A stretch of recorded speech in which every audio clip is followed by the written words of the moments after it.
Now on KMTV, reaction to Garcia guilty verdict tonight from Dundee. A little 100 boys in a home. That hurts. That hurts. To Pittsburgh. There'll never be any closure. Absolutely never be any closure because my brother and sister-in-law are gone. To outside the courtroom in Omaha. That all came together, and I think it left no doubt in the jury's mind. Tonight, the accused murderer is now the convicted Creighton killer, guilty of 2 murders in 2008 and 2 more in 2013, all in the name of revenge. Good evening, I'm Craig DeGrelli. And I'm Jennifer Griswold. The jury deliberated only 7 hours before convicting the man whose time in the Creighton Pathology Department ended with his firing in 2001. He returned to Omaha with a vengeance. Tonight, Carol Brumbach, the sister of Roger Brumbach, talked about the decision from her home in Pennsylvania. She called Garcia a sick and evil person. She, along with other victim families, watched the case closely. I was with a relative and we were elated that Garcia actually got what he deserved. Our justice system worked today. I had mixed emotions, more for my kids than for myself, but he got what he deserved. That was Mike Sherman, Shirley Sherman's ex-husband, who said her family has waited nearly 9 years for justice. Those who live near the crime scenes in Dundee and West Omaha have also been waiting a long time for justice in these murders. KMTV Action 3 News reporter Nick Starling went to those neighborhoods tonight for reaction, and he's live for us. Nick.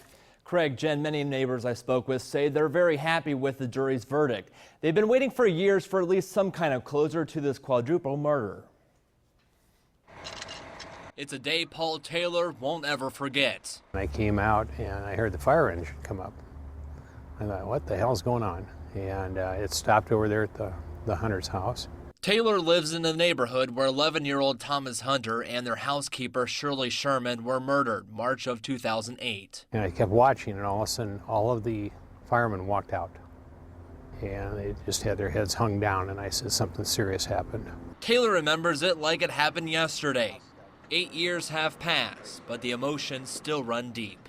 Sickest kind of, how would I say, murder, whatever he did. Having a teenage daughter at home, Taylor says he's happy with the verdict, and Anthony Garcia won't be a free man. He's where he can't get to my 16-year-old girl. He said he used to see the Hunters out and about all the time, now hoping they will have some end to this long fight for justice. I pray for the family, mom and dad over there, and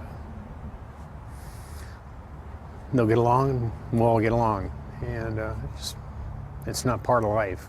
A life Taylor says will never be forgotten, which is why he says there'll never be closure. A little 100 boys in a home. That hurts. That hurts. Taylor says he's a grandfather and there's so many little kids in the neighborhood, he's protective of them and is glad they won't have to worry about Anthony Garcia again. Reporting live in studio, Nick Starling, KMTV Action 3 News. All right, a lot of emotion there in Dundee tonight. Nick, thank you for that. People who worked with Dr. Roger Brumbach remember him as an ethical, gentle man, respected in his field.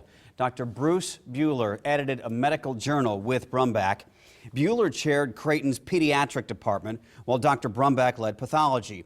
Those positions required them to oversee large staffs, which on occasion meant firing people like Anthony Garcia. I've had several death threats, and I do carry a gun.